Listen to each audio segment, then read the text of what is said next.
जन्म कर्म च मे दिव्यम् एवं यो वेत्ति तत्त्वतः त्यक्त्वा देहं पुनर्जन्म नैति मामेति सोऽर्जुन।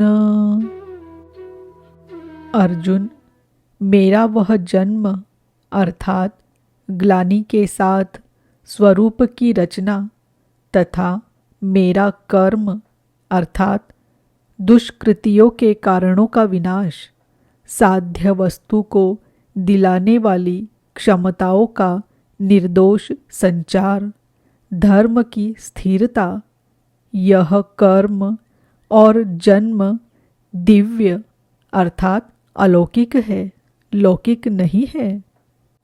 इन चर्म चक्षुओं से उसे देखा नहीं जा सकता, मन और बुद्धि से उसे मापा नहीं जा सकता। जब इतना गूढ़ है तो उसे देखता कौन है? केवल यो वेत्ति तत्वतः, तत्वदर्शी ही मेरे इस जन्म और कर्म को देखता है और मेरा साक्षात करके वह पुनर्जन्म को नहीं प्राप्त होता बल्कि मुझे प्राप्त होता है। जब तत्वदर्शी ही भगवान का जन्म और कार्य देख पाता है तो लोग लाखों की संख्या में भीड़ लगाए क्यों खड़े हैं कि कहीं अवतार होगा तो दर्शन करेंगे। क्या आप तत्वदर्शी हैं? महात्मा वेश में आज भी विविध तरीकों से, मुख्यतः महात्मा वेश की आड़ में बहुत से लोग प्रचार करते फिरते हैं कि वे अवतार हैं, या उनके दलाल प्रचार कर देते हैं।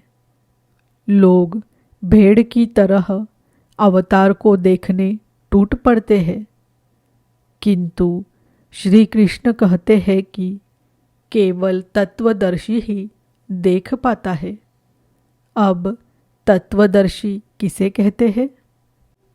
अध्याय 2 में सत्य असत का निर्णय देते हुए योगेश्वर श्री कृष्ण ने बताया, अर्जुन, असत वस्तु का अस्तित्व नहीं है और सत्य का तीनों कालों में कभी अभाव नहीं है। तो क्या आप ऐसा कहते हैं? उन्होंने बताया, नहीं, तत्वदर्शियों ने इसे देखा। न किसी भाषाविद ने देखा, न किसी समृद्धशाली ने देखा। यहाँ पुनः बल देते हैं कि मेरा आविर्भाव तो होता है, लेकिन उसे तत्वदर्शी ही देख पाता है। तत्वदर्शी एक प्रश्न है। ऐसा कुछ नहीं कि 5 तत्व है, 25 तत्व है, इनकी गणना सीख ली और हो गए तत्वदर्शी। श्री कृष्ण ने आगे बताया कि आत्मा ही परम तत्व है। आत्मा परम से संयुक्त होकर परमात्मा हो जाता है। आत्म साक्षात्कार करने वाला ही इस आविर्भाव को समझ पाता है। सिद्ध है कि अवतार किसी विरही अनुरागी के हृदय में होता है। आरंभ में उसे वह समझ नहीं पाता कि हमें कौन संकेत देता है, कौन मार्गदर्शन करता है, किंतु परम तत्व परमात्मा के दर्शन के साथ ही वह देख पाता है, समझ पाता है और फिर शरीर को त्याग कर पुनर्जन्म को प्राप्त नहीं होता। श्री कृष्ण ने कहा कि मेरा जन्म दिव्य है, इसे देखने वाला मुझे प्राप्त होता है। तो लोगों ने उनकी मूर्ति बना ली, पूजा करने लगे। आकाश में कहीं उनके निवास की कल्पना कर ली। ऐसा कुछ नहीं है।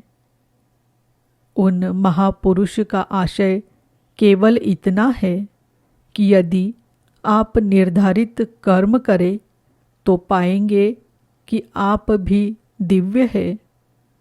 आप जो हो सकते हैं वह मैं हो गया हूँ।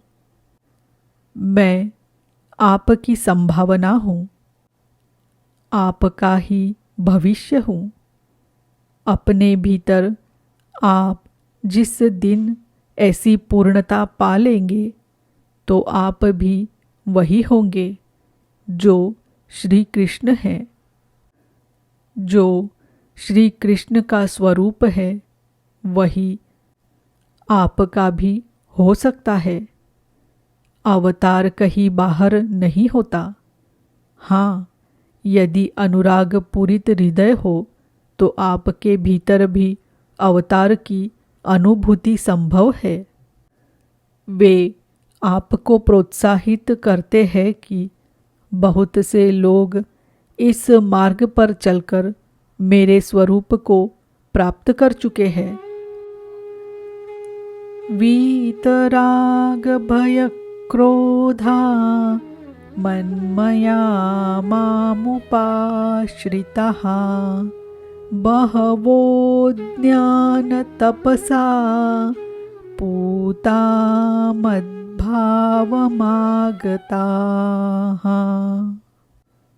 राग और विराग दोनों से परे वीतराग तथा इसी प्रकार भय अभय, क्रोध अक्रोध दोनों से परे अनन्य भाव से अर्थात अहंकार रहित मेरी शरण हुए बहुत से लोग ज्ञान तप से पवित्र होकर मेरे स्वरूप को प्राप्त हो चुके हैं।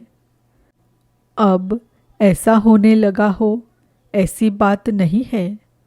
यह विधान सदैव रहा है।